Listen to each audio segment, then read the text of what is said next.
Ladies and gentlemen, distinguished guests, greeting from ISWA, and thank you, SICRU, for organizing this interesting human behavior topic to enrich our discussion on waste management and challenges and solutions. I apologize for not being at the conference in person. To participate and learn more about one of the most pressing issues of our time, waste management and its profound connection to human behavior. As your ISWA president, I'm honored to share a few insights on how our action and choices shape the future of our planet. First, human behavior is at the core of waste generations.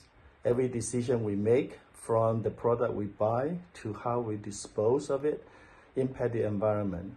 It is therefore crucial to understand that waste is not just a byproduct of consumption. It is a reflection of our habits and values. Human behavior is contagious and curious most of the time. Have you ever watched a YouTube video where someone started staring at the sky and in a specific direction, motionless, speechless, but then shortly after, several passing by people will stop and do the same thing as you, looking in the same direction, but they don't know what they're looking at. Soon after, more and more people will join in, and before you know it, the entire street will be filled with people doing the same action. So the moral of this story is that if you watch your neighbor on how they manage or sort their recyclable material, it is likely that you will follow their actions soon after. Second, education and awareness are key to transforming these habits.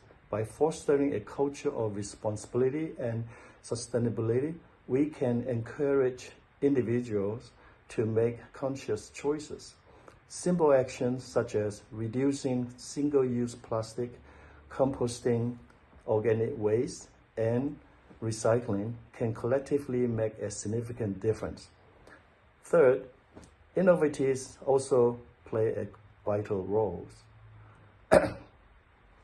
Advances in technology and waste management practices offer new solutions to minimize waste and maximize resource recovery. Embracing this innovation requires collaboration between governments, businesses, and communities. Fourth, policy and regulations are essential to guide and enforce sustainable practices. Strong policies can incentivize waste reduction and promote the circular economy, where materials are recycled, reused, and recycled, reducing the need for new resources. And fifth, community engagement is the heart of our efforts. By involving local communities in waste management incentive, we can create a sense of ownership and responsibility. Together, we can build a future where waste is managed efficiently and sustainably. In summary, the challenge of waste management is not insurmountable. It requires a collective effort driven by informed choices and innovative solutions. Let us commit ourselves to changing our behaviors and embracing sustainability for the sake of our planet and future generation. Thank you, and enjoy attending the rest of the presentations at the conference. Bye. Bueno, buenas tardes a todos y a todas. En lo que será el último espacio de magistral en este lugar, porque el cierre de la red se está organizando para hacerlo en la Expo Ambiente. Así que tenemos esta despedida de este espacio que nos ha cobijado por bastante tiempo. Así que estamos como muy agradecidos. Y también agradecidos a todas y a todas los que vinieron, porque estamos todos, hasta los que pensamos incluso que no íbamos a estar. Así que muchas gracias.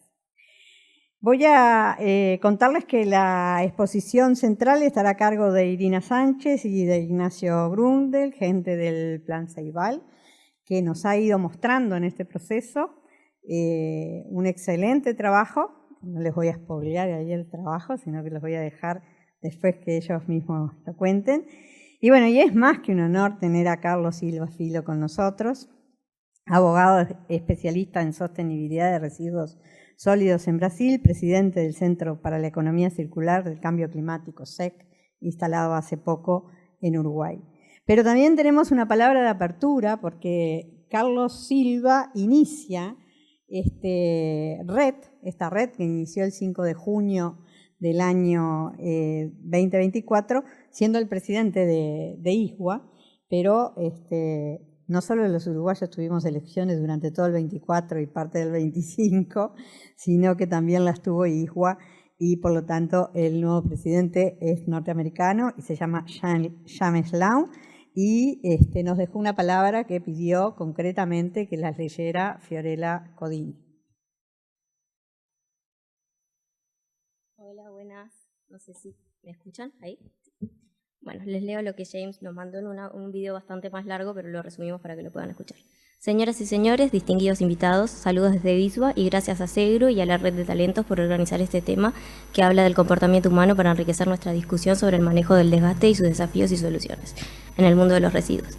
Me disculpo por no estar en la conferencia en persona para participar y aprender más sobre uno de los temas más importantes de nuestros tiempos, el manejo de los residuos y su profunda conexión con el comportamiento humano. Como presidente de ISWA, James está muy orgulloso de compartir algunas de las ideas sobre las acciones y elecciones que forman el futuro de nuestro planeta. Primero, el comportamiento humano está en el centro de la generación del residuo. Cada decisión que tomamos, desde el producto que compramos hasta cómo lo disponemos, afecta al medio ambiente. Por lo tanto, es crucial entender que el residuo culmina siendo un producto que consumimos. Esta sola reflexión debe ser analizada desde nuestros hábitos y valores. Segundo, las políticas y regulaciones son esenciales para guiar y fortalecer prácticas sostenibles. Las políticas fuertes pueden y deben incentivar la reducción y promover la economía circular desde los materiales reciclados, reutilizados y vueltos al mercado en productos, reduciendo la necesidad de utilizar recursos. Tercero, el compromiso con la comunidad es el centro de nuestros esfuerzos. Al involucrar las comunidades locales en incentivos de gestión del residuo, podemos crear una sensación de propiedad y responsabilidad. Juntos podemos construir un futuro en el que los residuos sean gestionados eficaz y sosteniblemente, además de brindar espacios de trabajo y formación a las personas y trabajadores del tema.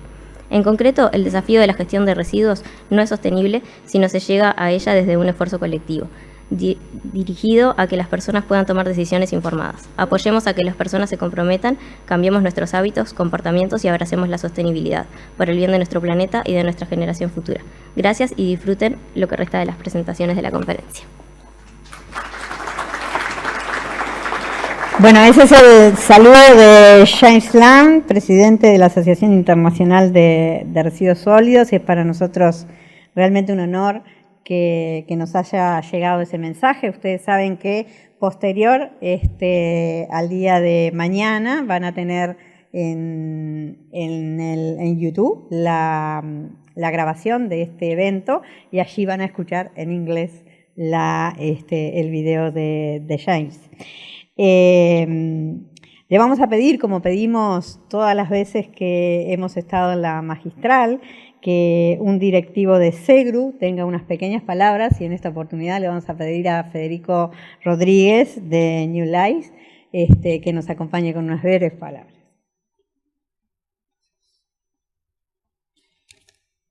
Vamos a subirlo. Hola, ¿qué tal? ¿Cómo andan? Bueno, me traje las notas. Me había tomado el trabajo de preparar unas palabras que ocuparan un espacio breve de 2 minutos, como para poder abrir esta última charla magistral. Lourdes ya me robó 2 párrafos porque presentó a quienes van a ser los oradores, así que en 1 minuto redondeo y termino. Bueno, ¿qué es la red?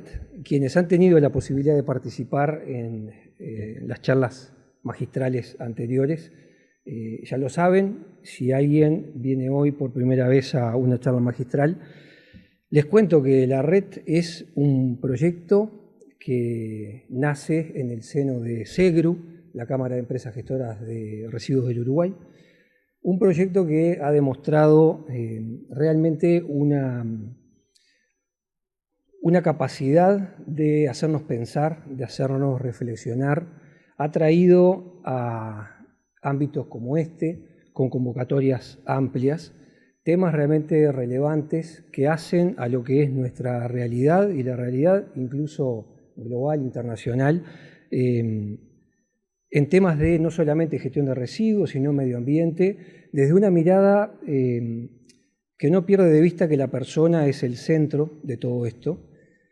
La red ha desarrollado acciones concretas que han logrado aportar preparación en sectores vulnerables de la población, en áreas críticas, mediante formaciones que, además de preparar, inspiran y promueven la inclusión, que es otro tema realmente pilar de lo que el RED ha hecho y de lo que en SEGRU sentimos que de alguna manera nos identifica.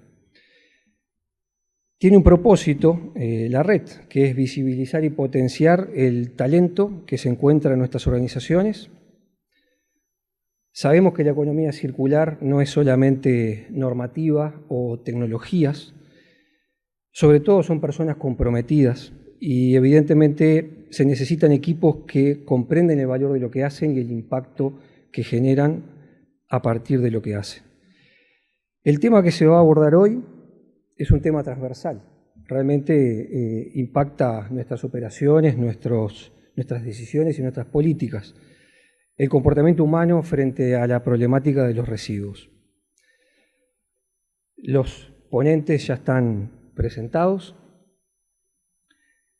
En mi lugar como miembro de la comisión directiva de SEGRU, que la integro junto a Ignacio Welker de Trenal, Anel Garmendia de Aborgama, Lionel Lorenzo de Márgenes del Río y Alessandro Garlati de Olecar. Y como parte de una empresa que día a día trabaja en el terreno de los residuos enfrentando este tipo de desafíos, doy fe que las transformaciones más profundas no suceden ni en los papeles ni en los manuales. Ocurren cuando logramos que en nuestros equipos se pueda alinear propósito, conocimiento y acción. Me identifico con el equipo que está por allá, vine con el... Vamos arriba. Me gustaría realmente que esta última charla magistral no sea un cierre, ¿sí? Tiene que ser un principio. Ojalá que no sea un fin, ojalá que esto sea una semilla.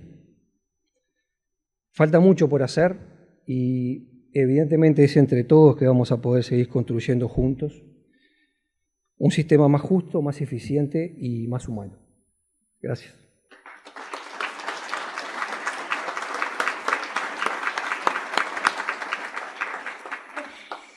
Sobre todo más humano, ¿no? Y por eso insistimos en que cada magistral, además de las personas que están interesadas en el tema, de los empresarios, de los trabajadores, de las autoridades, nos acompañen jóvenes que están en diferentes áreas formándose en gestión de residuos. Hasta ahora lo hacían los jóvenes de motorreciclaje, un proceso que culminó y que culminó con mucho éxito, y hoy por primera vez nos acompañan los jóvenes de INAU, que están por ahí, a los quienes les brindamos un aplauso.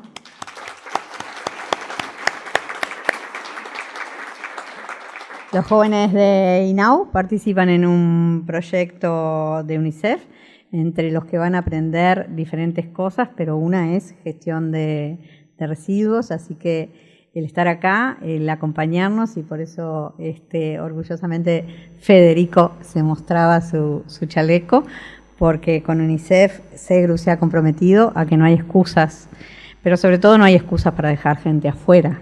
Entonces estamos como muy comprometidos con la formación y la inclusión laboral.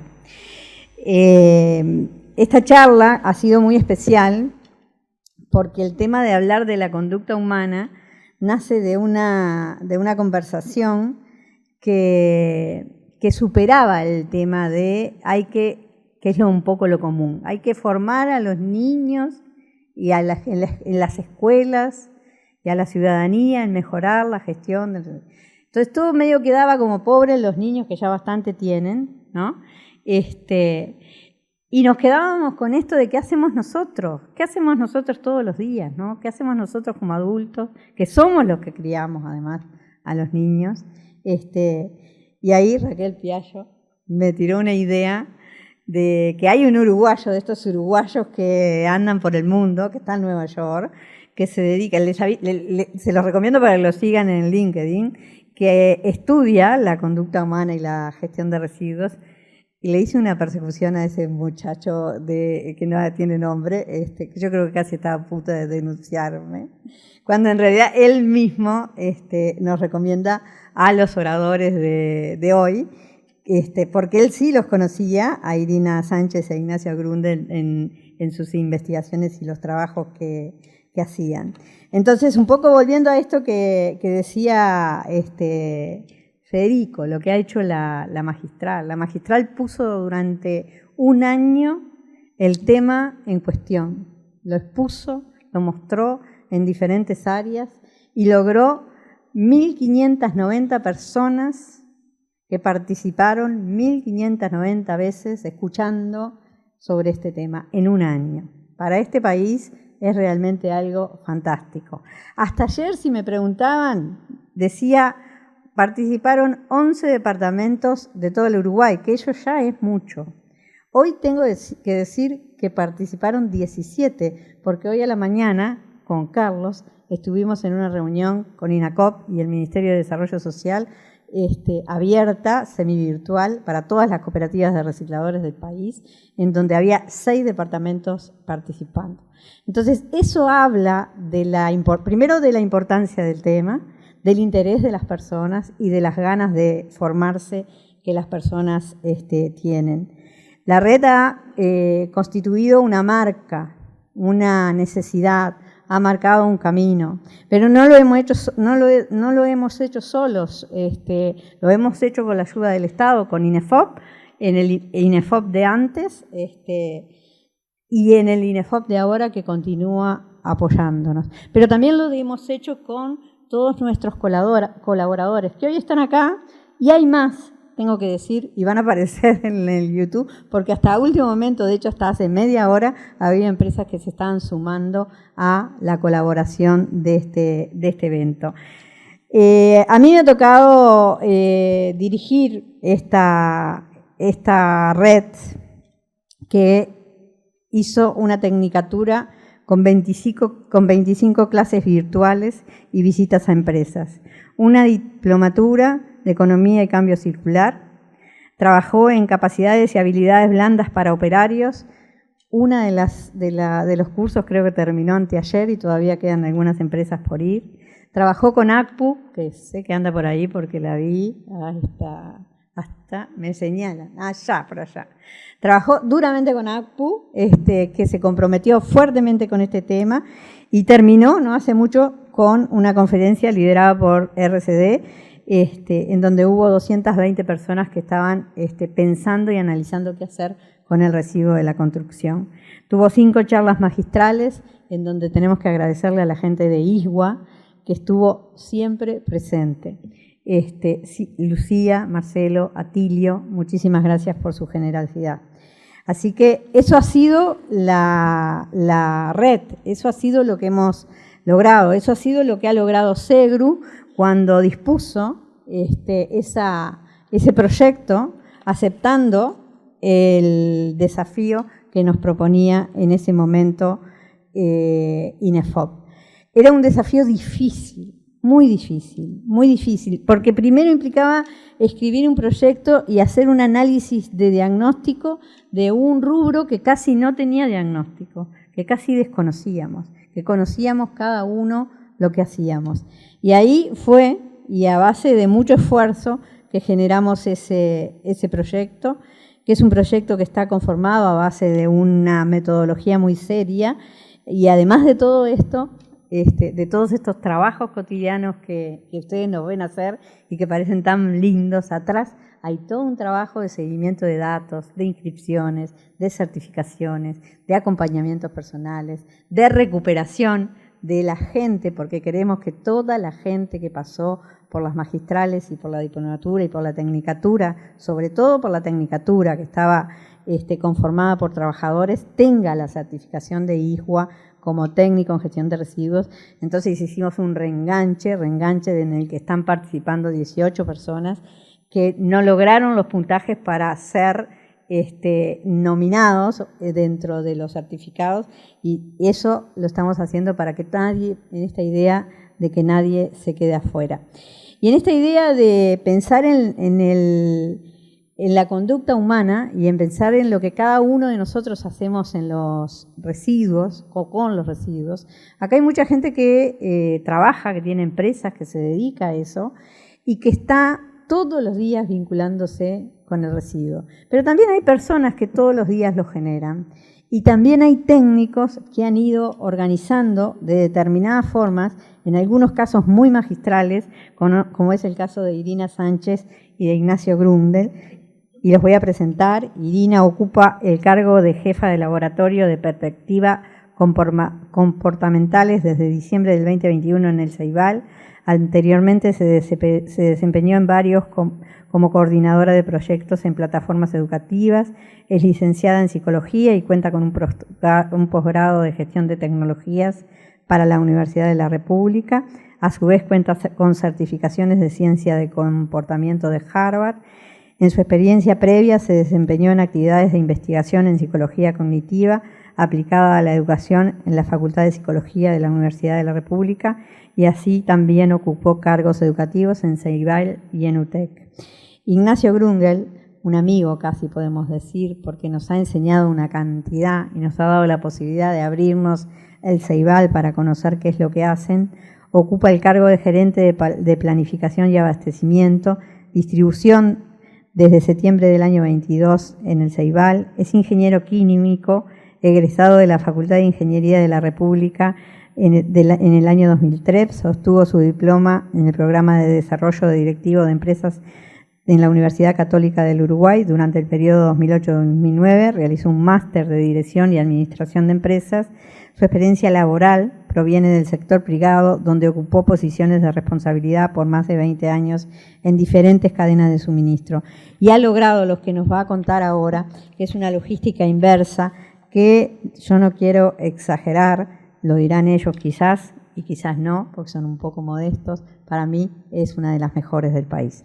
Así que los dejo con ellos, que no sé dónde están, que pueden arrimarse por acá, y les damos allí los micrófonos y pueden elegir hablar desde aquí o hablar desde allí, como prefieran. Se sientan más cómodos.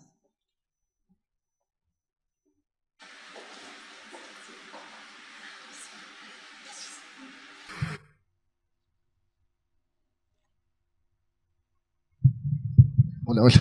Hola, hola. Bueno, muchas gracias, Lourdes, por la invitación. Yo no sé si no se está viendo la presentación. Ahí va. Ya la vamos a ver, muy bien.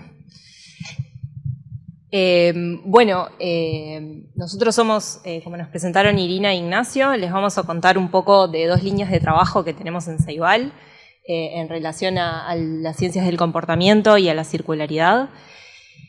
Solo para hacer una muy breve introducción de qué es Ceibal, probablemente la mayoría de ustedes conozca la institución, pero Ceibal nace en 2007 como una política de igualdad de oportunidades, de integración de tecnología, y desde ese comienzo Ceibal ha entregado dispositivos a estudiantes y a docentes a lo largo y ancho del país, pero hoy por hoy Ceibal es mucho más que esa organización que originalmente entregaba computadoras. Esas computadoras hoy están nutridas de un montón de contenidos, los docentes están formados por Ceibal para poder integrar tecnología en las aulas. Y hoy nos definimos como una agencia de innovación al servicio de la educación uruguaya, en donde promovemos la tecnología, pero también otras líneas de trabajo y de pensamiento para la mejora de la enseñanza, los aprendizajes y los resultados educativos. Y en esto de ser una agencia de innovación es que tenemos líneas de trabajo diferentes o más innovadoras y relativamente nuevas, que son dos de las líneas que les venimos a contar con Ignacio. Desde el 2022 venimos trabajando en ciencias del comportamiento y en economía circular. Así que este va a ser un poco la guía de nuestra exposición. Tenemos una primera parte donde Ignacio va a contar sobre nuestra cadena de suministros y una segunda parte donde les voy a contar un poquito, hacer una breve introducción de qué son las ciencias del comportamiento, qué es lo que estudian y desde qué enfoque es que las aplicamos y las estudiamos nosotros en Ceibal. Y con algunos ejemplos cómo pueden aportar a la gestión de los residuos en particular. Así que, Ignacio, todo tuyo. Gracias. Primero, gracias Egru, gracias Lourdes por la presentación. Nos dejó la vara un poquito alta, pero bueno, vamos a tratar de estar a la altura. Bien, les cuento brevemente, o la intención es contarles brevemente sobre por qué decimos que tenemos una cadena de suministros circular y sostenible, que la definimos realmente así, que es muy grande y que poco se conoce de ella, por eso estamos intentando también darla a conocer en distintos ambientes, en distintos lugares. Realmente nuestra cadena de suministros arranca con el diseño, obviamente, de nuestros productos y siempre cada vez que me dicen hablemos de residuos o contame qué hacen en Ceibal con residuos, en realidad ahí tengo como malas noticias para los gestores de residuos, es que Ceibal genera muy pocos residuos y además la clave no está en el residuo, sino en lo que nosotros llamamos el ecodiseño. Cuando ustedes ven ahí nuestra circularidad, que realmente es así, ahora les voy a comentar algunos números muy macros de lo que es nuestro trabajo en el día a día, pero sí tenemos un ecodiseño muy grande. Sí interactuamos, les diría que a diario, con 11 horas de diferencia con China, con un montón de proveedores en los que diseñamos cada parte y minuciosamente tenemos más de 900 ítems a diseñar en un dispositivo, cuando parece que es algo muy sencillo, pero no lo es, donde el color de los tornillos interiores de una laptop son claves para cuando la vayamos a desarmar, el que la desarma no desarme, no saque el teclado cuando tiene que sacar la motherboard o ese tipo de cosas, o no rompa una parte por otra, o el pegamento de la pantalla de determinada formulación para que se pueda despegar de la carcasa de plástico y no se rompa, y no nos sirve uno muy bueno ni uno muy malo, porque el muy bueno rompe el plástico y el muy malo despega la pantalla, y así les podría hablar de una enorme cantidad de especificaciones que definimos y que hacen a la hora de tener residuos y que van a ver un poco lo que son nuestros números. La planificación de esa compra o de esas compras es gigante.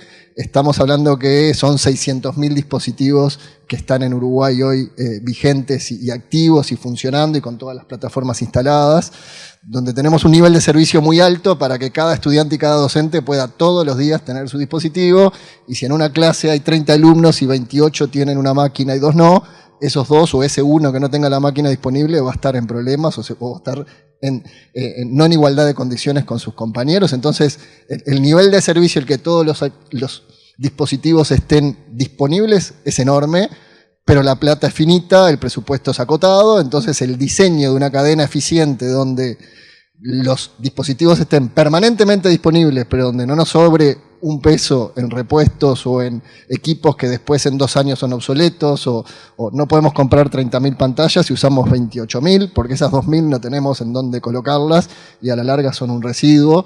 Entonces, ese es nuestro día a día, y hoy, por ejemplo, nos estamos ayudando de la inteligencia artificial para, usando Machine Learning y otros proyectos, pronosticar nuestro consumo de repuestos como un ejemplo de las cosas que hacemos para tratar de ser lo más eficiente posibles en nuestra cadena de suministros.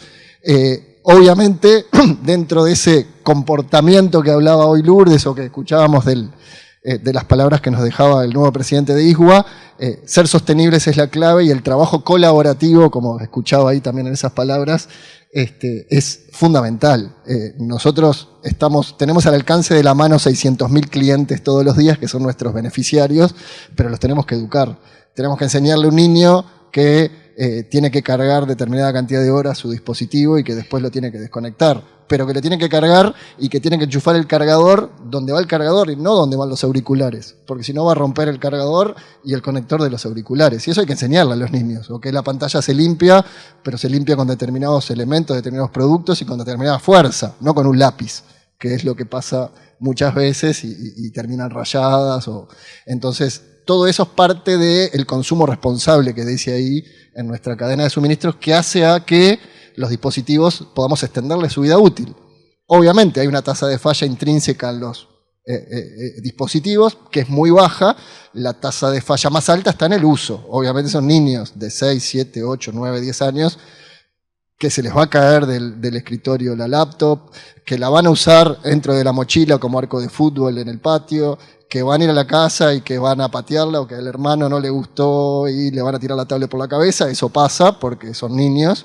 Entonces, parte del diseño es que soporten alguna de esas cosas, pero no todas, y tenemos un sistema de reparación que lo que hace es ayudarnos a darle circularidad a un montón de elementos. Parte de la circularidad, por ejemplo, en esa logística inversa que también Lourdes mencionaba, que es muy grande, es nosotros cambiamos dispositivos. Por ejemplo, cuando un niño llega a séptimo, entrega su laptop de sexto y recibe su laptop de séptimo. En primera educación media, que ahora es séptimo, se le cambia, por ejemplo, el dispositivo. Y nosotros recibimos decenas de miles de dispositivos en distinto estado. Carcasas con calcomanías, teclados que le faltan teclas, pero también recibimos pantallas sanas, teclados sanos, plásticos sanos, motherboards sanas, memorias sanas. Desguazamos, como le llamamos en la interna, desarmamos y obtenemos miles de repuestos. Les diría que 150.000 repuestos por año reusamos, no es menos, y reparamos unas 400.000 dispositivos por año. Entonces, la proporción de repuestos que usamos es enorme. Estamos hablando de millones de dólares que ahorramos en esa logística inversa por recuperar repuestos que están sanos y que son útiles para la generación siguiente. De eso un poco es nuestra esto pasa así, ahí está, eso es un poco nuestra enorme cadena de suministros, con algunos números muy, muy grandes que traje para mencionarles.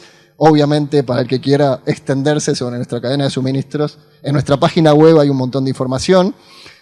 Hay un plan de gestión de residuos que lo hicimos con Reacción, que por acá los veo, que nos ayudó a escribir realmente un plan de gestión real de residuos de alcance nacional, que lo tienen disponible en nuestra página web, donde se ve un montón de información.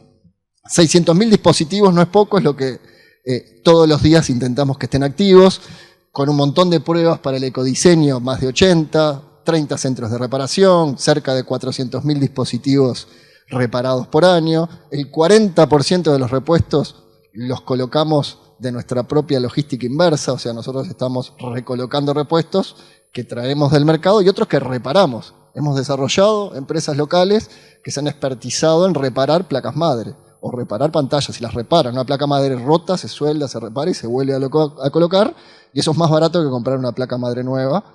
Entonces, hemos desarrollado gente que repara repuestos. No todos, pero algunos se reparan.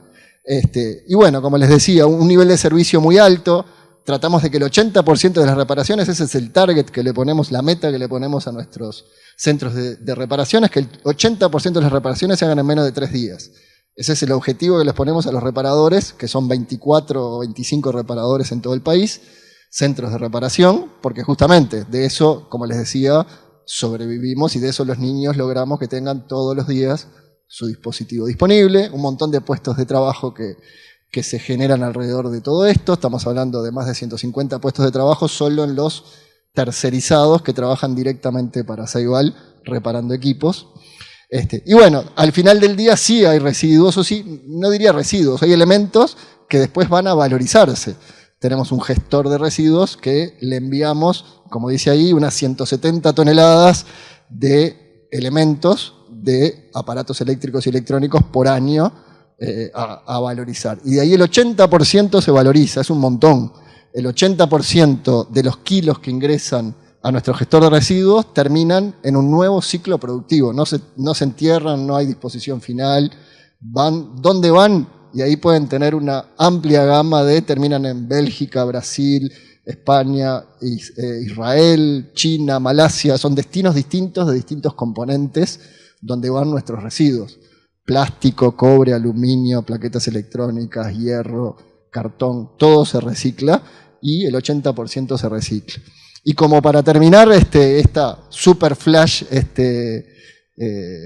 síntesis de lo que es nuestra cadena de suministros, que es circular, son números a nivel país, que hablan un poquito de lo que es Ceibal a nivel país. El AE que dice ahí es el aparato eléctrico y electrónico, y Ceibal representa menos del 1% de los kilos de aparatos eléctricos y electrónicos que importa Uruguay, porque ahí están los que importan heladeras, microondas, laptops, tablets, impresoras. Cuando sumamos todo eso, menos del 1% es Ceibal, con las 180.000 o 200.000 dispositivos que compra por año. Cuando vamos a la otra punta de la cadena, en el círculo, y vemos, ¿quién gestiona residuos electrónicos en Uruguay? Ceibal representa el 14% de los residuos electrónicos que gestiona Uruguay. Ese salto habla de la enorme gestión en la logística inversa de Ceibal para captar un montón de kilos de los que ingresan al mercado que vuelven de alguna forma a ser reprocesados. Incluso de esos kilos, como les decía, el 80% terminan en nuevos ciclos productivos. Así que un breve y flash resumen de nuestra cadena de suministros, donde vivimos del comportamiento de esos 600.000 beneficiarios entre adultos y niños, adultos docentes y niños, que los educamos o los intentamos educar para que este 14% cada vez sea más alto y para que las 170 toneladas sean cada vez menos, y que cada vez podamos tener mayor vida útil y cada vez podamos tener una cadena de suministros más circular y más sostenible. Así que bueno, eso, gracias, y dejo a Irina que siga. Muy bien.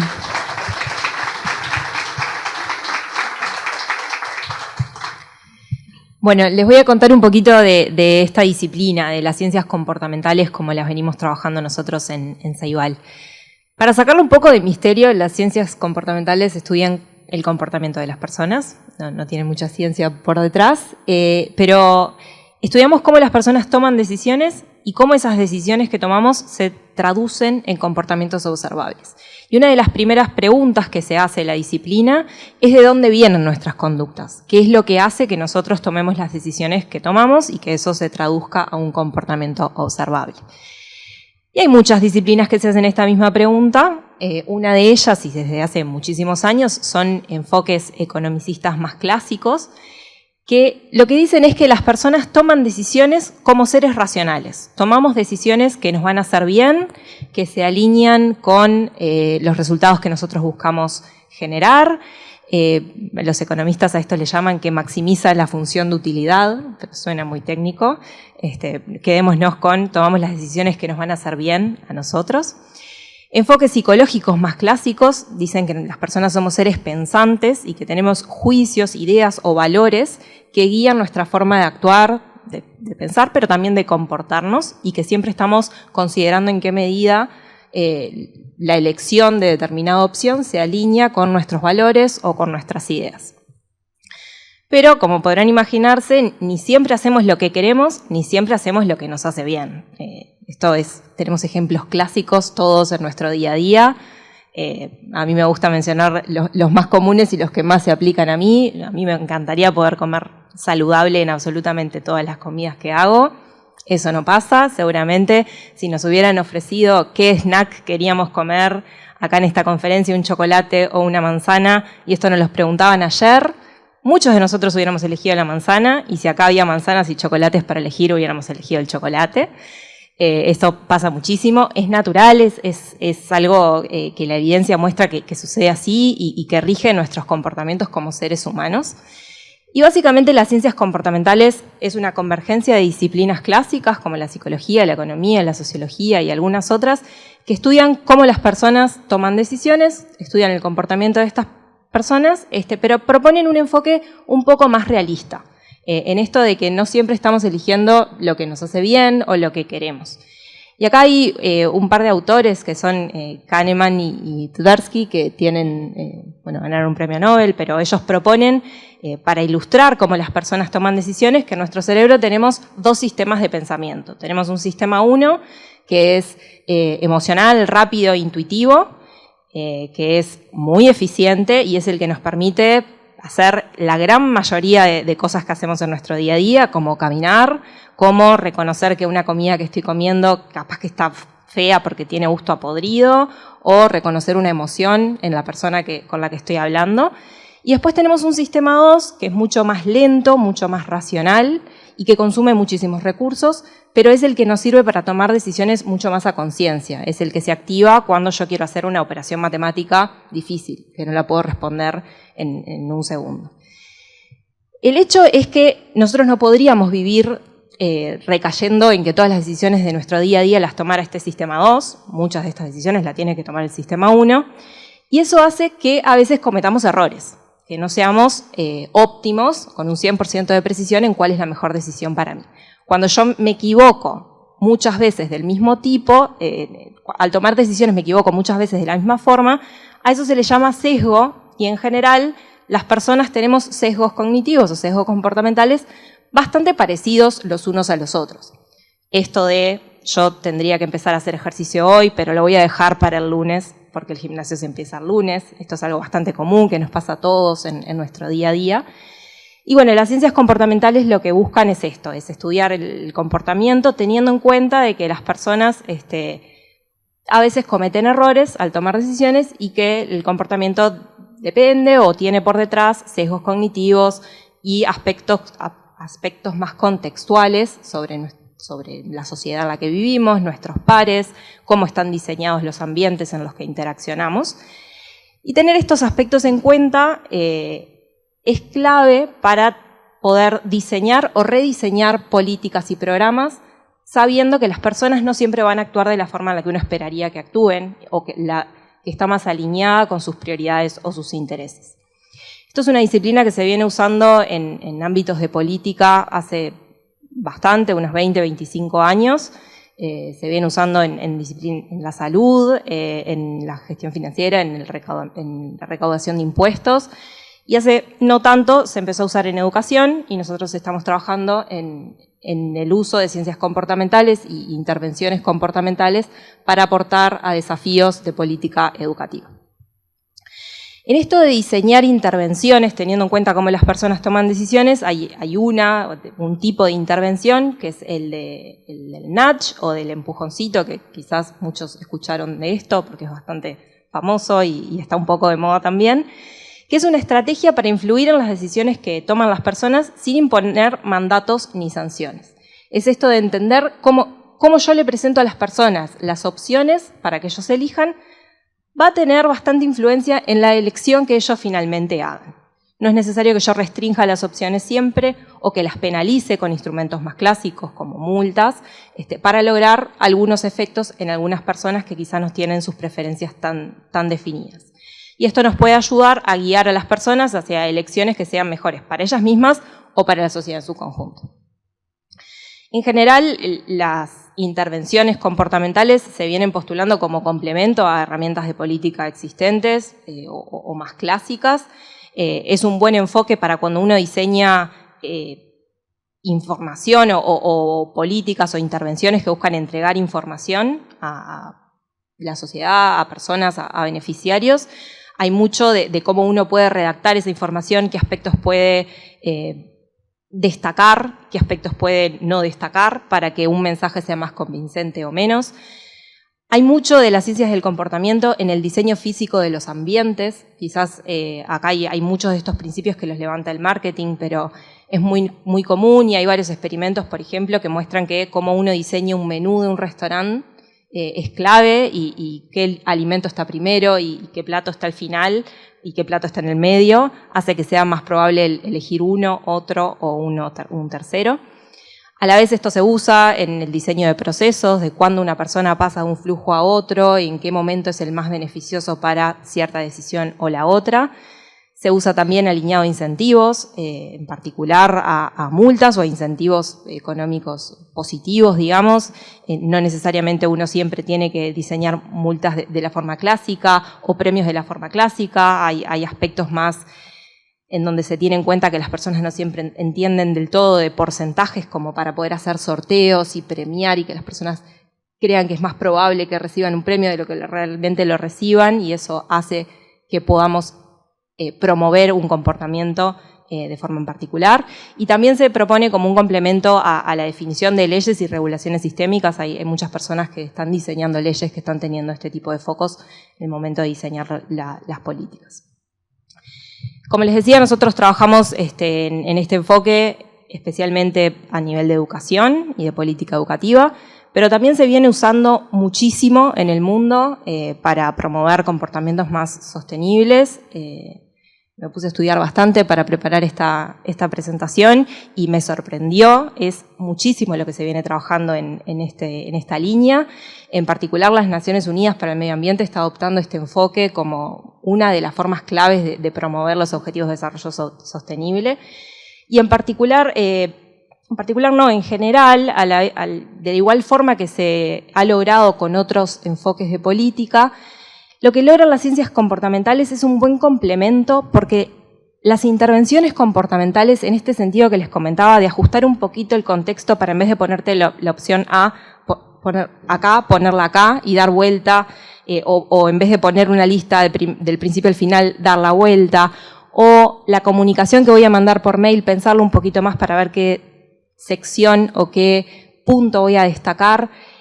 Suelen ser intervenciones realmente simples y de bajo costo, y esto ayuda no a todas las personas a tomar la decisión que uno esperaría, pero sí a un grupo, y esa relación costo-beneficio suele ser muy, muy alta, porque las intervenciones tradicionales suelen ser bastante más costosas, aunque logran efectos bastante más grandes, y la relación de costo-efectividad sigue siendo beneficiosa para las intervenciones comportamentales, permitiéndonos concentrar esfuerzos económicos y físicos en barreras más estructurales que solamente quizás podamos enfrentarlas con estrategias más tradicionales.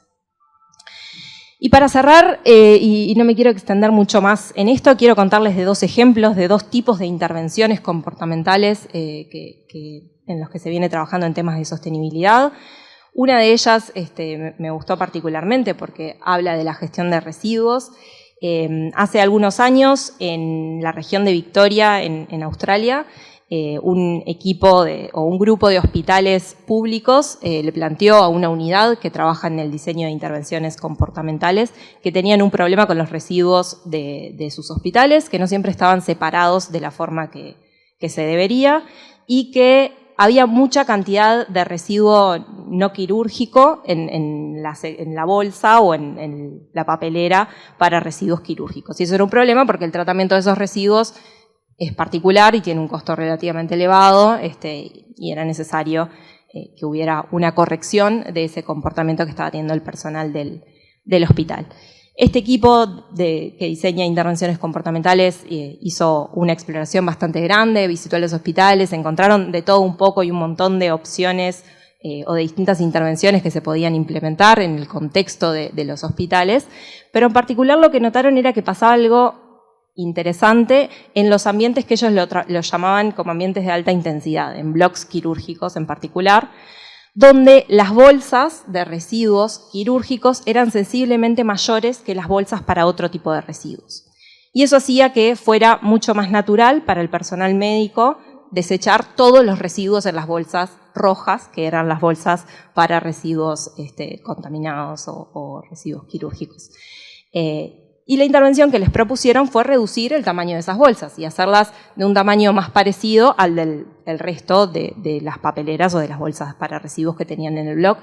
Y eso tuvo un efecto significativo, haciendo que no fuera la opción más obvia la de tirar todos los residuos en la misma bolsa roja, que tenía un costo un poco más elevado de tratar. Y rápidamente el otro proyecto que les quiero contar, este es un proyecto que estamos implementando con el equipo del laboratorio en Ceibal, no es de gestión de residuos en particular, pero sí de comportamientos que apuntan a la sostenibilidad. Un equipo de ANEP que está trabajando en el análisis de consumos de recursos públicos, electricidad y agua, encontraron que hay una heterogeneidad inmensa en la cantidad de agua que consumen los centros educativos. Tenemos centros educativos que por estudiante por día consumen algo así como 2 litros y centros educativos que por estudiante por día gastan 250 litros. Eso hace que, aparte de poder compararlo con estándares internacionales, nos dimos cuenta de que hay centros educativos que tienen oportunidad de reducción en el consumo de agua potable y que eso puede estar generando, aparte de costos elevados de pago de estos suministros, pérdidas de agua que no estamos viendo. Entonces, con este equipo estamos trabajando de nuevo como con dos enfoques complementarios. Ellos están haciendo evaluaciones de casos outliers, casos extremos donde los consumos de agua son extremadamente elevados como para hacer un tratamiento puntual en esas escuelas. Y a la vez encontramos de que había algunas oportunidades en centros educativos como para corregir algunas prácticas, algunos hábitos del personal de los centros educativos y también de los estudiantes que podía hacer que los consumos se redujeran en alguna medida. Y en particular lo que encontramos fue que los directores de los centros educativos, que son los gestores de cada escuela o de cada liceo, no tienen acceso a información sobre cuánta agua consume su centro educativo. Entonces, en particular, lo que les propusimos fue hacer una estrategia de entrega de información sobre el consumo de agua en su escuela o en su liceo a través de un reporte mensual. Esto es algo que la particularidad que le vamos a poner a este enfoque, a este reporte, es algo que se ha utilizado en la literatura bastante. En particular hay compañías eléctricas en Estados Unidos que vienen diseñando sus facturas así y les ha dado mucho resultado para reducir el consumo de energía eléctrica de los hogares. Entonces buscamos hacer ajustes similares a los que encontrábamos en la literatura que venían funcionando y probarlos en nuestros centros educativos, entregando información. No es lo mismo porque no es una factura, pero sí es un reporte mensual de consumo en las escuelas. Entonces, en particular, lo que van a tener estos reportes es un enfoque de simplificar la información y enmarcarla de una forma en particular. A los liceos y a las escuelas les vamos a mostrar o a contar si están teniendo un consumo elevado, medio o bajo. Se lo trasladamos a una unidad de medida lógica y entendible, porque uno ve las facturas de las escuelas y son una cantidad de litros que indimensionable para cualquier humano promedio, porque atienden a muchos estudiantes y tienen muchas personas allí. Y a la misma vez queremos acercarles vías de escape o formas de reclamo o acciones que ellos podrían tomar si quieren reportar algún problema o tomar alguna decisión, algún comportamiento de cuidado en el agua en su personal. Y además, que esta es la pieza fundamental, lo que queremos hacer es compararlos con otros centros educativos similares que quizás están consumiendo un poco menos que ellos. Como para mostrarles de que, además de que su centro educativo en algunos casos está consumiendo mucho, hay otras escuelas muy, muy parecidas a las de ellos que están consumiendo sensiblemente menos. O sea que eso es posible gestionar una escuela con un consumo menor. Este enfoque en particular es lo que les contaba que se hizo hace varios años y hoy por hoy forma parte de las facturas en las compañías eléctricas de Estados Unidos con muy buenos resultados.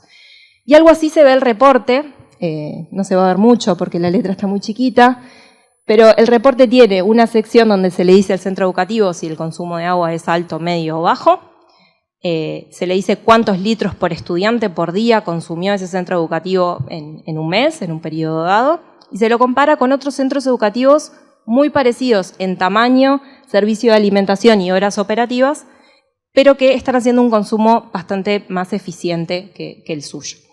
A la misma vez, les ofrecemos información sobre cómo hacer reclamos, porque es muy probable que esto, sobre todo cuando son diferencias muy, muy grandes, se deba a pérdidas visibles o no visibles, y no siempre los centros educativos tienen a mano la forma de reclamar y llamar al lugar donde tienen que llamar para elevar una incidencia. Una forma de hacer esos reclamos y a la misma vez algunos tips sobre cómo fomentar el consumo responsable en el personal y los estudiantes a los que atienden. Este reporte, esto es un proyecto actual, muy actual, digamos. Recién tenemos esta versión final del reporte y se va a poner en práctica este año, lo van a recibir algunos centros educativos y nuestra idea es probar en qué medida esto ayuda a reducir los consumos de agua potable o no, porque eso también puede pasar. Y la idea es ver si este ajuste a la forma en la que ANEP gestiona el uso de agua potable en sus centros educativos reduce un comportamiento de consumo de agua, favorece un comportamiento de reporte ante posibles pérdidas, posibles o reales, y si esto logra mejorar un desafío de política en particular, que fue el que nos enfrentamos. Así que bueno, por ahí termina nuestra presentación. Muchas gracias a todos por el tiempo.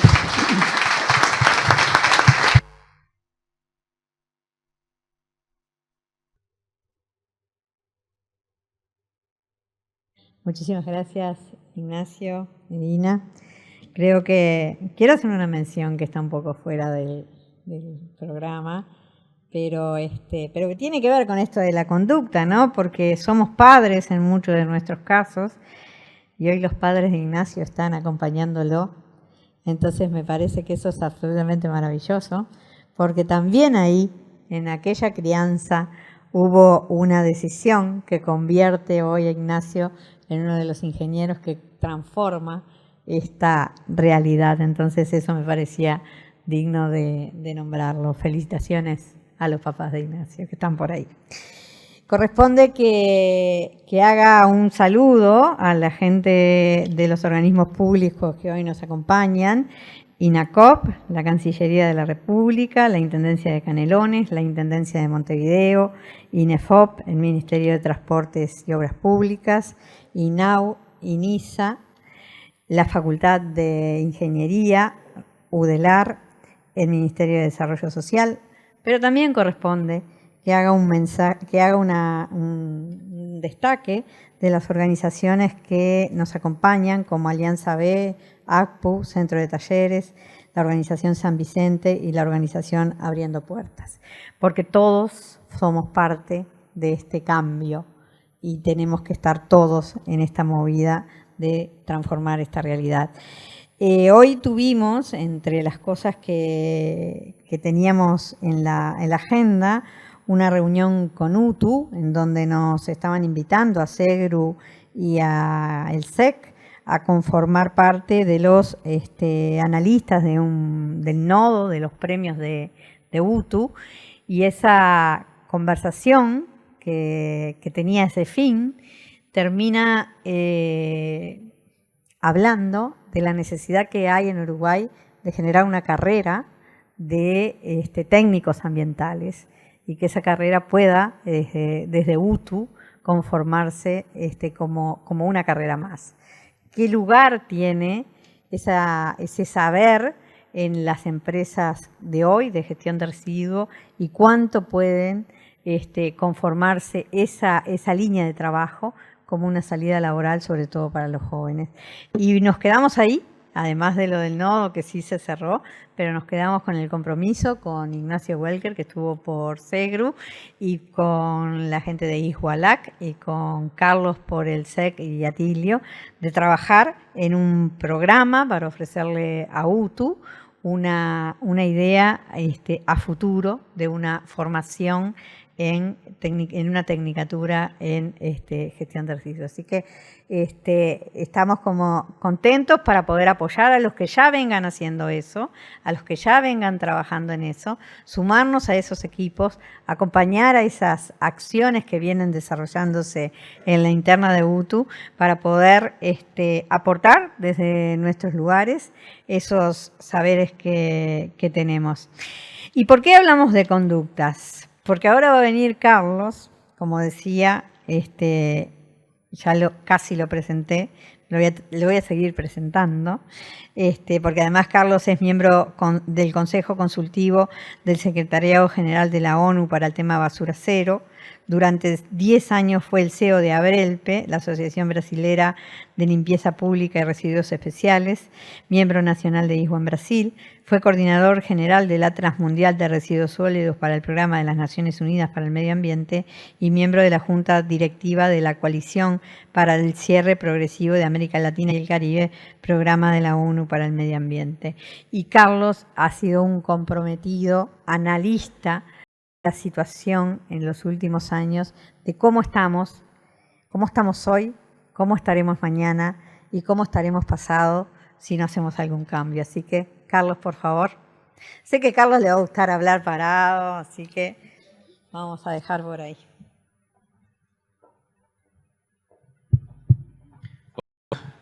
Muy buenas noches. ¿No hay nadie acá? ¿Están durmiendo? ¿Tarde? Muchas gracias por la invitación. Muchas gracias por recibirme acá en Uruguay de una manera tan amable como siempre. Y es un placer juntarme a todos acá en esta noche. Y me gustaría saludar inicialmente a nuestros amigos de Segru, los asociados de Segru, en la persona del presidente Ignacio Walker. Ignacio, muchas gracias por todo. Y también a Lourdes, que coordina todo este programa maravilloso del Red. Antes de empezar, yo quiero dejar acá un saludo especial a las madres por el día de ayer. Feliz Día de las Madres para todas las madres acá de Uruguay. Y también para los recicladores, porque el sábado último fue el Día Mundial de Reciclaje. Entonces, para todos aquellos que se dedican al reciclaje de residuos, también mis felicitaciones, porque esta es una actividad de la más grande importancia para que podamos movernos hacia un futuro sostenible. Y para movernos necesitamos pensar si estamos en el camino correcto. ¿Estamos avanzando? ¿No estamos avanzando? ¿Estamos regrediendo? ¿Qué piensan vos? ¿Cómo estamos? ¿Avanzando? ¿Sí? ¿Pasos lentos? ¿Estamos parados? ¿Estamos caminando al revés de que lo teníamos que hacer? El punto es que hoy, como estaba en la presentación, en la invitación de esta charla, hoy vivimos una triple crisis planetaria. Acá van a ver, Carlos, pero hay 4. Aguarden. Una triple crisis planetaria que es la crisis de contaminación, una crisis de pérdida de biodiversidad y una crisis de calentamiento global. Es la primera vez en que en la historia del planeta tenemos 3 grandes crisis al mismo tiempo. Es la primera vez que tenemos que pensar en cómo combatir las 3 juntas. Porque si no sucedemos a pasar por las 3, no vamos a tener el futuro. Porque todas estas crisis individualmente van a afectar la existencia nuestra en el planeta. Entonces, ¿y por qué estamos con estas 3 crisis juntas? Primero, porque estamos con un crecimiento poblacional en el planeta que está impactando todas las infraestructuras. Tuvimos 3.7 billones de habitantes en 1910 y vamos a llegar a 10 billones de habitantes en 2050. Con un impacto directo en las ciudades, porque en el mundo un 83% de las personas viven en las ciudades. Entonces, con todos estos impactos en las ciudades. Segundo, porque nuestro sistema económico continúa como un sistema lineal.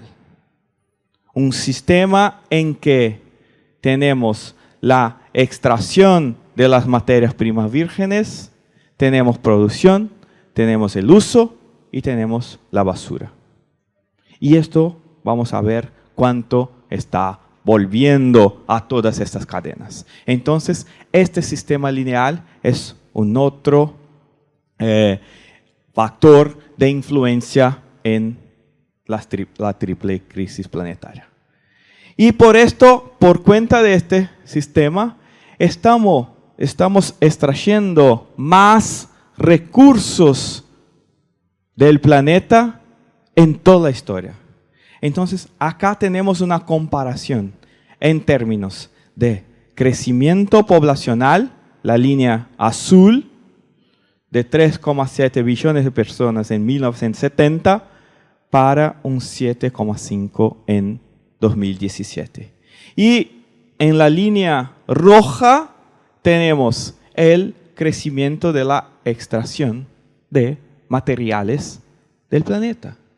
Llegamos a un 92 billones de toneladas en 2017 y la perspectiva de crecimiento es un 190 billones de toneladas en 2060. Entonces, la intensidad de extracción está bastante más acelerada de que el crecimiento poblacional.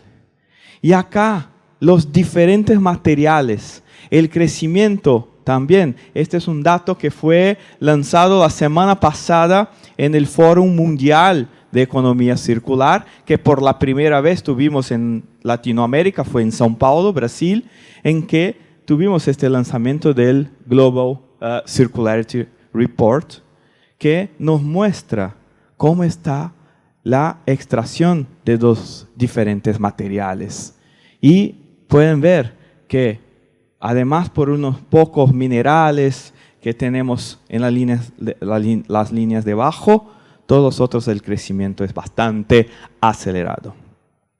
Y este es otro dato de la publicación, que es justamente la correlación entre el consumo de recursos naturales y el indicador de desarrollo individual de los diferentes países. Entonces, lo que vemos acá es justamente en la línea horizontal, que es la utilización per cápita de recursos naturales. Y en la línea vertical, el indicador de desarrollo humano individual. Entonces, cuanto más alto el desarrollo, mayor el consumo individual, el consumo per cápita de recursos naturales. Y tenemos en la línea vertical en azul cuál sería el padrón, el estándar del consumo de recursos naturales, que está en 8 toneladas por habitante al año. Entonces miren vos cómo estamos en términos de justamente este consumo en los países más desarrollados. Y eso nos lleva a un punto de agotamiento de la tierra. Este informe acá se hace anualmente por una institución, una organización que se llama Global Footprint Network, y que nos muestra en cuál momento del año nosotros consumimos más recursos que el planeta puede repor en estos mismos 12 meses.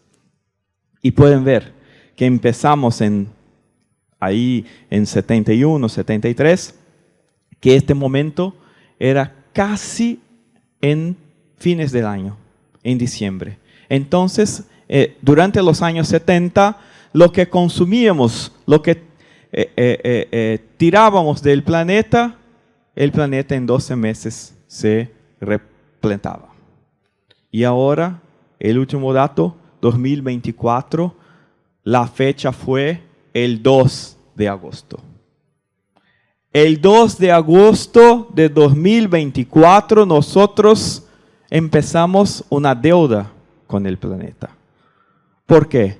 Sacamos más recursos de que el planeta podría darnos en 12 meses. Y ahí al lado una comparación de cuántos planetas necesitamos en términos de recursos naturales si tenemos un hábito de consumo de los diferentes países. Por ejemplo, si todos nosotros tenemos hábitos de consumo como los Estados Unidos, necesitaríamos 5 planetas. Brasil, de donde vengo, 1.7 planetas, casi 2 planetas. Entonces, este es algo que justamente tenemos que pensar. Y tenemos que pensar utilizando toda nuestra creatividad, todo nuestro conocimiento, toda las pesquisas, los datos y las informaciones que tenemos. Pero les pregunto, ¿estamos utilizando toda nuestra capacidad? ¿Todo nuestro potencial?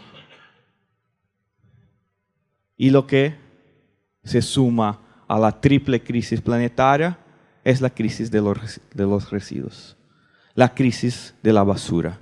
Porque todo este proceso que vimos, crecimiento poblacional, extracción de recursos naturales, consumo acelerado, produce basura, residuos. Esta es la masa que tenemos todos los días en nuestras ciudades. Y esto está también en crecimiento. De acuerdo con el informe global de los residuos de las Naciones Unidas que hicimos junto ISUA y el PNUMA el año pasado, en 2020 nosotros generamos 2.1 billón de toneladas de residuos sólidos en el mundo. Si seguimos la tendencia usual, vamos a llegar a un 3.78 billones de toneladas en 2050, un crecimiento de 85%. ¿Cuáles son los factores de influencia para este crecimiento? Una parte menor que tenemos acá, en naranja, por cuenta del crecimiento poblacional. Tenemos más gente en el planeta, esta gente va a generar residuos. Pero el factor principal de influencia en la generación de residuos, si continuamos en este sistema tradicional, va a ser el crecimiento económico. Va a ser justamente el desarrollo económico de la sociedad. Porque este desarrollo económico nos permite un poder de compra más grande y con esta compra generamos residuos. Pero no estamos haciendo la gestión adecuada de estos residuos. Este es el problema. Porque si vamos a averiguar en términos de segregación de estos materiales en los hogares, y este es un otro estudio que lanzamos el año pasado, verificamos que en estos países de alta renta tenemos un 81% de la gente que separa los residuos en sus hogares. En los otros países, como de media, alta o baja, casi mitad separa. Y en algunos, acá o allá, separan los residuos. Entonces, no tenemos una conciencia de consumo, tenemos una conciencia de desechar los materiales, pero no practicamos la separación. No devolvemos estos materiales para el sistema. Y un otro dato de este informe es justamente, y de mi percepción, el más preocupante es la diferencia en los indicadores de separación por edad. Miren vos, ¿cuál es el público que más separa residuos en el mundo? Los que tienen más de 65 años. Un 60% separa.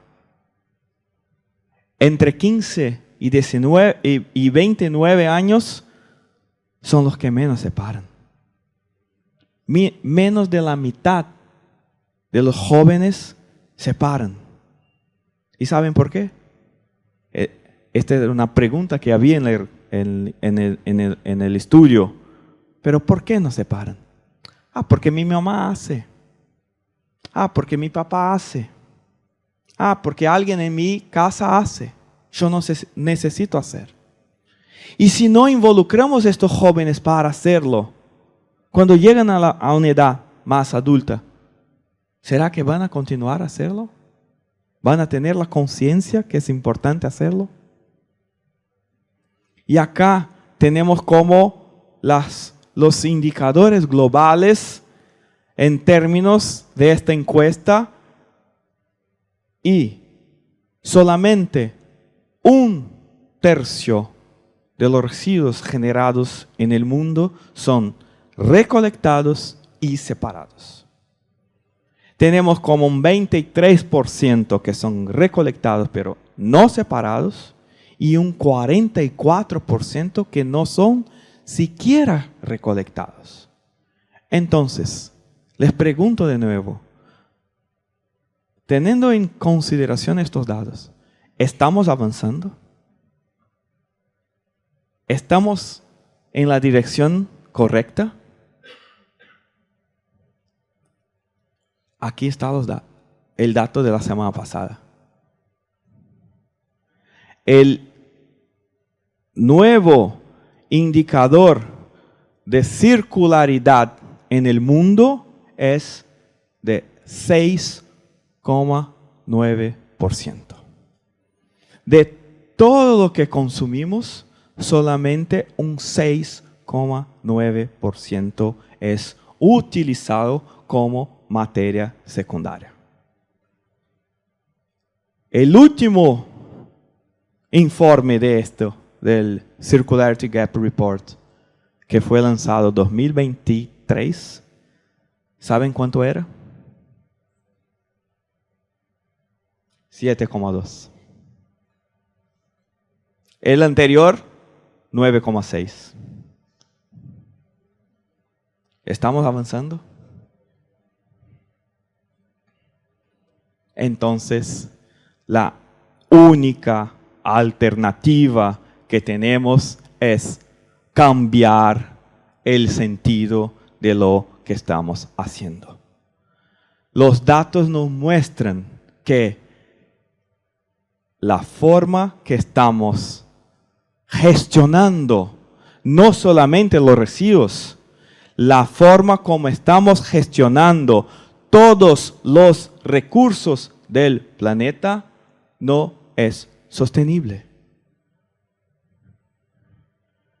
¿Quiénes ya miró esta imagen? ¿Alguien ya la vio? ¿Sí? ¿Sí? ¿Es bonita? ¿No es bonita? ¿Qué piensan vos? ¿Y esta? ¿Alguien ya ha visto esta? ¿Y esta? Todos esos materiales que están en las fotos son materiales que están con los animales. Son materiales que están en la naturaleza. ¿O es algo que nosotros producimos? Que nosotros tiramos fuera. ¿Y qué pasa esto? Pero el interesante de estas imágenes acá es que justamente por cuenta de estas imágenes se generó un proceso de cambio. Un proceso de cambio que originó un comité internacional para negociación para combatir la contaminación por plásticos. Es una respuesta a todo esto que estamos mirando. Entonces, no sé acá si hay en Uruguay una ley nacional o leyes departamentales que miran las pajitas plásticas. ¿Hay? ¿Sí? Los bolsos plásticos. Es un reflejo de esto que pasó. Entonces, los países, las ciudades, las intendencias, los departamentos están buscando respuestas para este tema. Empezamos con esta negociación acá en Uruguay, en Punta del Este, en fines de 2022. La primera reunión fue acá y la última está agendada para agosto de este año en Ginebra. Ojalá vamos a llegar a un acuerdo global para combatir la contaminación por plásticos. Entonces, ya tenemos un paso adelante, ya tenemos algo.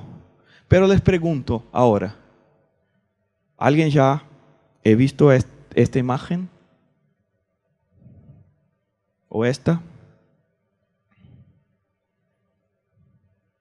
¿O esta? ¿Les toca el corazón?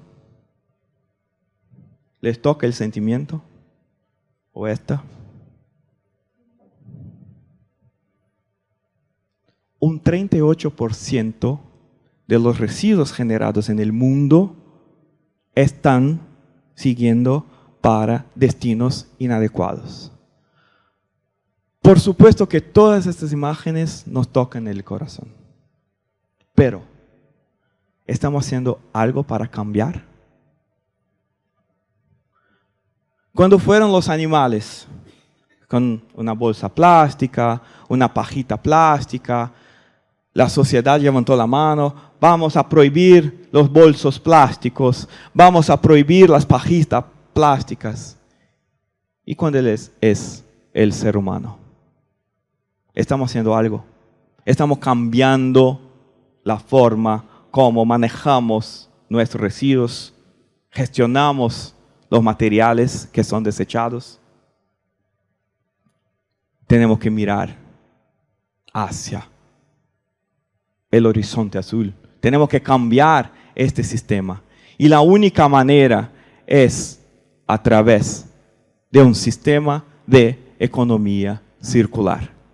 Que no sea más en los libros, que no sea más en los informes, que no sea más en los folletos de las empresas. Yo tengo un envase que es reciclable. Pero ¿conseguimos reciclarlo?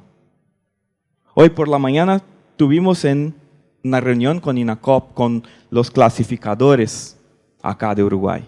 Muchos de ellos levantaron las manos. Carlos, ¿cómo hacemos que no hay demanda para los materiales que recuperamos, que separamos, que clasificamos? Porque este sistema no está funcionando. Porque este sistema está muy lindo en el gráfico, en los informes anuales de las empresas que ponen varios productos en el mercado. Pero en la práctica no está funcionando. ¿Por qué? Tenemos que mirar lo que es propaganda y lo que es comunicación social. Lo que tenemos hoy, y bastante firme, es un proceso de propaganda y marketing, con anuncios, con mensajes, reciclar, separar. Pero, ¿está pasando en la práctica?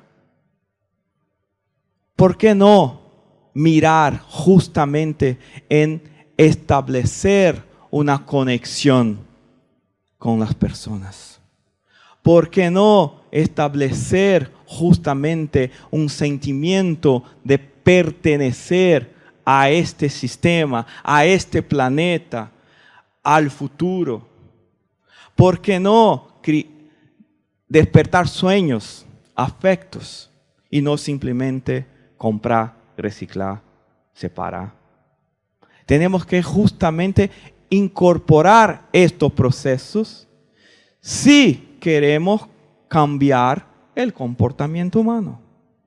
Irina mencionó dos ejemplos ahora de que si no avanzamos de una forma diferente de lo que hacemos, por ejemplo, en el hospital, por ejemplo, en el centro por el consumo de agua. Acá en Uruguay, recién vosotros tuvieron una crisis de agua. Por supuesto que esto cambió el comportamiento de mucha gente. Pero necesitamos llegar a una crisis para cambiar el comportamiento. Tenemos que pensar en términos de gestión de residuos más allá de los residuos. No estamos hablando de basura, no estamos hablando de residuos. Podemos hablar de comida orgánica, podemos hablar de salud, podemos hablar de la cuna a cuna, podemos hablar de agricultura. Hay mucho que podemos hablar para que la gente perciba que cada uno de nosotros tiene un rol para que esto avance. Pero un mensaje clave que yo quiero dejar con vosotros hoy, que es importante. Este planeta tiene 4.5 billones de años. Nuestra raza humana llegó en este planeta hace 300.000 años. Solo para darles un ejemplo.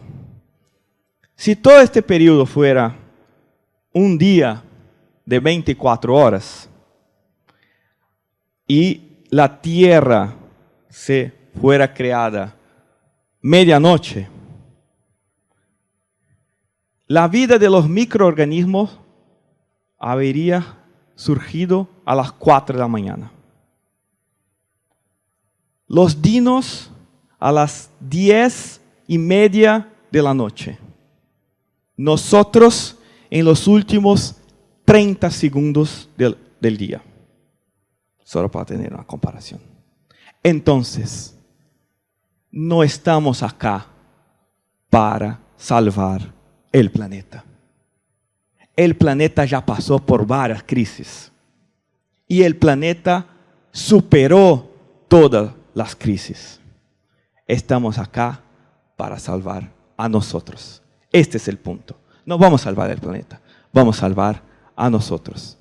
Tenemos que dejar esta perspectiva de pasado, de culpa, de, yo hago mi parte. No, tenemos que pensar en el futuro, tenemos que pensar en el optimismo de hacer parte. Yo hago parte de esto. Es la única forma de avanzar y dejar la era de los residuos, la era de la basura para detrás y avanzar hacia un futuro. Muchas gracias.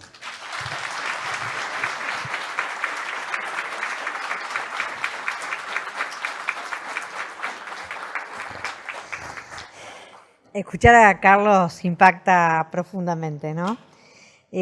Uno sabe si salir corriendo, pero no hay otro planeta por donde salir corriendo, ¿no? Pero bueno, lo que sí tiene es que tomar decisiones que tienen que ver con la conducta humana y que tienen que ver con las decisiones que tomamos todos los días, cada vez que nos levantamos en nuestra casa. Y sobre todo cuando tenemos lugares de responsabilidad que nos comprometen más con nuestras infancias y con nuestros niños para poder dejarles un planeta mejor, un lugar donde poder vivir, porque como decía Carlos, el planeta se va a salvar solo. Los que no se van a salvar solos son los humanos. Nada que no se haga en comunidad va a dar un buen resultado. ¿Cómo vamos a seguir? Esta red no ha trabajado sola. Esta red que ha sido, y lo vuelvo a decir, una propuesta del Instituto Nacional de Formación Profesional en un proyecto piloto que nuclea algunas pocas gremiales empresariales que analizaba esta posibilidad y que nos dio la oportunidad única de poder estar acá y poder aprovechar esta oportunidad. Una de las cosas que nos pedía, que terminó siendo realmente muy, muy importante, porque si bien la red depende de SEGRU, la red nos pedía un comité ejecutivo, un comité que acompañara esa red, que se conformó con algunas personas que son de SEGRU, pero algunas personas que no son de SEGRU, que las voy a nombrar y le voy a pedir que se arrimen, no todavía, cuando yo les diga, porque han sido los que han acompañado y han trabajado duramente en diferentes áreas, en el área económica, en el área académica, poniéndole, además de lo que nosotros hacemos, el pienso y la recomendación diaria a esto puede ser mejor, esto no está tan bien, y a una mirada de afuera que nos ha enriquecido en una cantidad al equipo que trabaja en la red. Le voy a pedir después que pasen a Patricia Marinovic, a Nel Garmendía, a Alexandro Garlati, a Marcelo Rosso y a Lucía Barcia. ¿Por qué le voy a pedir? Porque en ese momento, y ahora vamos a tener un momento en donde posterior a la charla que viene de Atilio Sabino, vamos a entregar algunos reconocimientos que hacen que los que están atrás de nosotros, que los que han trabajado atrás de nosotros, que los que hacen que esa silla, que ustedes están sentados, que estas pantallas funcionen, que el café esté caliente, que las grabaciones que mañana puedan ver sean excelentes, van a ser son realmente las personas que han estado acompañando. Pero bueno, esta charla tenía como cierre al subsecretario de Medio Ambiente, al señor Leonardo Herú, y le vamos a pedir a Atilio Sabino que venga por acá, porque ha sido una semana, la semana anterior y esta semana, una semana difícil para los uruguayos, en donde hemos tenido algunas pérdidas. Y bueno, y le vamos a pedir a Atilio que tenga las palabras finales antes de este reconocimiento que vamos a hacer. Bueno, gracias, buenas tardes. El gusto de siempre estar con ustedes. Y bueno, como decía Lourdes, es cierto, o sea, creo que no solamente Uruguay, sino toda la región ha perdido dos figuras trascendentales, Belela Herrera y el presidente Mujica, que se han destacado por su compromiso, precisamente por todo esto que venimos diciendo en el día de hoy, de cómo salir. Yo creo que ellos han sido ejemplos precisamente de comportamiento, de actitud, de compromiso. Así que nuestro homenaje, sentido homenaje y bien merecido que está. Y sí, bueno, Leonardo, pobre, el papá falleció y por eso no nos pudo acompañar, así que bueno, le enviamos todas nuestras condolencias. Mientras hablaba Carlos, trataba de, para mí, ¿no es cierto?, para ver cuál sería la puerta de salida, ¿no? Porque creo que sí, los avances se me ocurre que están en el conocimiento del problema, en que de alguna manera una parte importante de la sociedad observa, ve que las cosas no están del todo bien y de todas maneras, ¿qué podemos hacer para mejorarlo? Si uno piensa en los últimos 50, 60 años, la historia del planeta se fue modificando para mal, diría yo.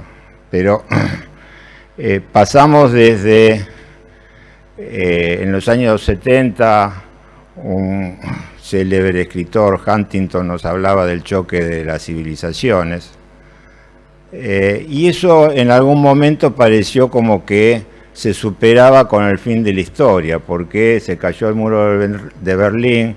Fukuyama nos decía eso, que la historia se terminaba, porque precisamente no había ese conflicto de la Guerra Fría que terminó con la caída del muro, ¿no es cierto? Entonces, estamos, me parece, en un momento complicado de la humanidad, no solamente por lo que se vino diciendo aquí relacionado con los temas ambientales, sino porque de alguna manera geopolíticamente volvieron las oscuridades de las guerras, de los enfrentamientos, que necesariamente debe tener un punto final, ¿no es cierto? Hablar de paz, de reconstrucción, creo que es imprescindible, y hablar de paz y de reconstrucción hace también a la conciencia ambiental de cada uno de nosotros.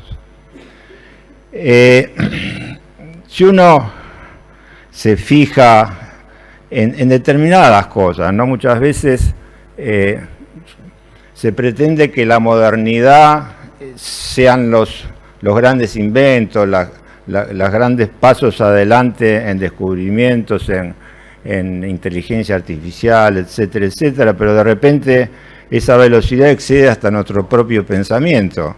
O sea, nos faltan recursos naturales o los explotamos inadecuadamente. Alguien ya pensó que eso lo vamos a sacar de Marte, y no estoy jodiendo, ¿eh? Esto es así. O sea, la carrera espacial ya empezó para buscar fuera del planeta otros recursos. También parecería que solamente lo novedoso es lo necesario, pero sin embargo, aquellos que piensan en futuras catástrofes y diseñan algún kit de autoprotección, piensan y recomiendan no dejar las pilas, las viejas pilas de los radios a transistores, precisamente porque eso nos pueden ser muy útiles. Quiere decir que no todo lo viejo está superado, que muchas de lo viejo sirve. Nosotros tenemos un presidente que no habla demasiado bien de los viejos, pero creo que en muchas cosas lo viejo o los viejos nos pueden ayudar. ¿Estamos yendo hacia una humanidad deshumanizada? Y en algún momento el fantasma de la inteligencia artificial podría presuponerlo.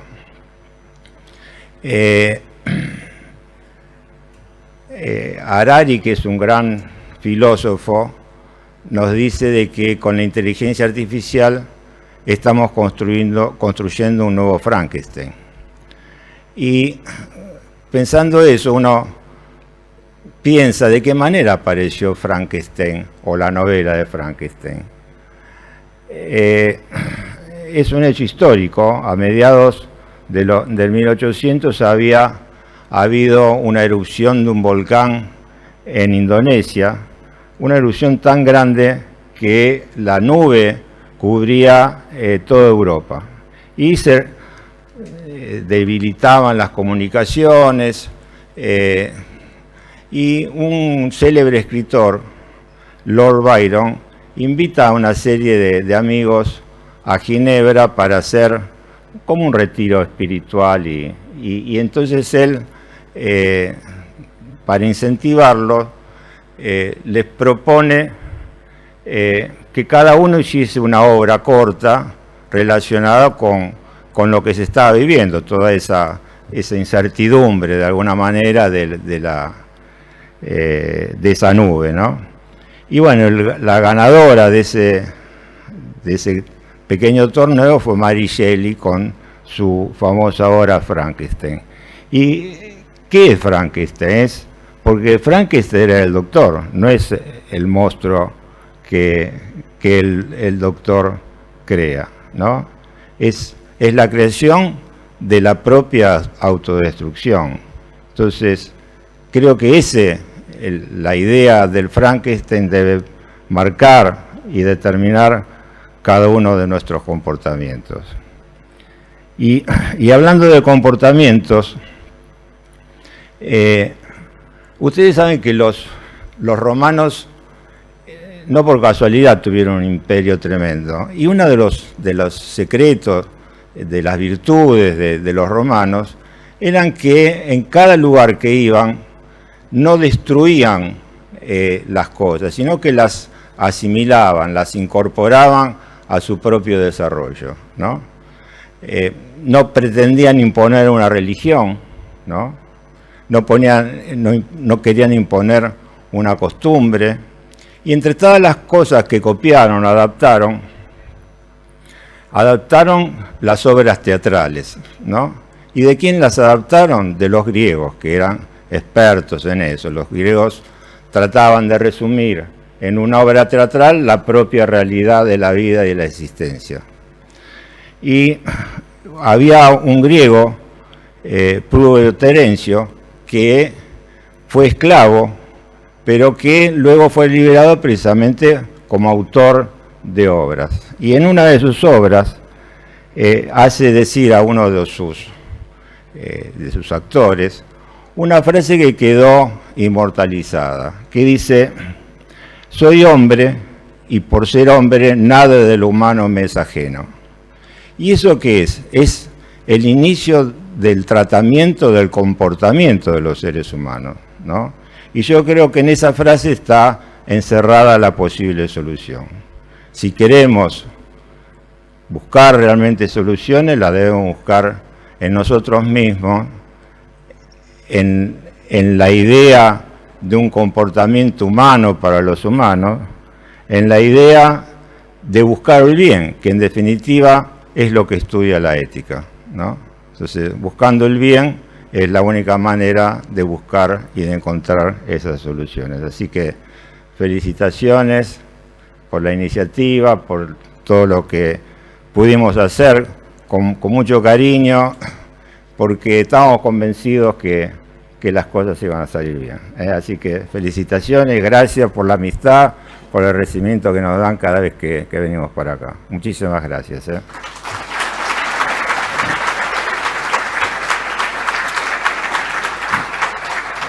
Un agradecimiento especial desde SEGRU a Igualac, que durante todo este año y cada 2 meses, Marcelo Rosso, Lucía Barcia y Atilio Sabino no han dejado de estar presentes en cada una de estas magistrales, trabajando sin un costo, apoyándonos y reforzando esto que hacemos. También a Carlos Silva. Esta parte que viene, tengo que reconocer que no tengo mucha idea de lo que va a pasar, por eso no me voy a hacer cargo, pero sí voy a invitar a pasar a las personas que le dije recién: Patricia Marinovic, Anel Garmendí, Alexandro Garlati, Marcelo Rosso y Lucía Barcia, como parte del equipo ejecutivo de la red. Y le voy a dejar aquí al equipo y a Patricia el micrófono para ver estos reconocimientos necesarios e imprescindibles a la gente que hizo posible esta red. Bueno, muchas gracias. Esto fue algo que pensamos, que nadie sabe, y que es una sorpresa para las personas que queremos reconocer que realmente han trabajado incansablemente durante todo el año y nos han apoyado en esta locura que se nos ocurrió hacer y presentarnos un diciembre a lo loco, y realmente de la mano de Lourdes hemos logrado esto que es muy bonito y que ha logrado que tanta gente se prendiera y se sumara. Entonces, como estamos en economía circular, lo que decidimos fue hacer algo con vidrio reciclado. Algo útil, algo lindo. Invitamos a Carlos Silva, a Tilio, a Pablo. Adelante, Dach. Ustedes dos ya están. A la gente de Antel, que siempre nos ha aguantado, así que uno de ustedes que tenga ganas de venir también. Majo, ¿se fue? María José Lombardi. Bueno, vas a tener que dárselo a Leonardo Herú. Por favor. A Daniel Pérez, que increíblemente nos ha acompañado todo el tiempo. Sí, saliste beneficiado y te vamos a poner la cocarda. Habla. Where is it? Que nos ha aguantado todo el tiempo. Y también, no importa, es algo. Y después a Lourdes. Come here.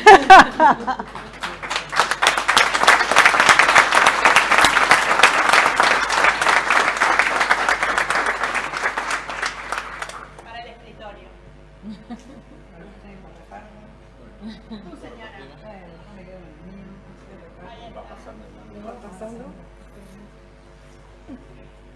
Esto es hecho por una artesana con vidrio reciclado y soplado.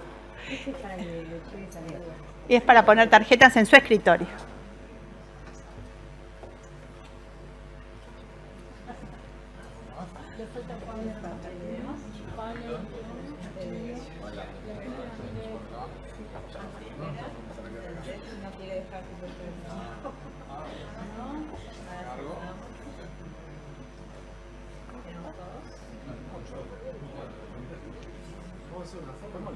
Estamos ahí para la foto. Una artesana muy linda ella. Muy linda ella, sí. Fantástico. Muy lindo el trabajo. Sí.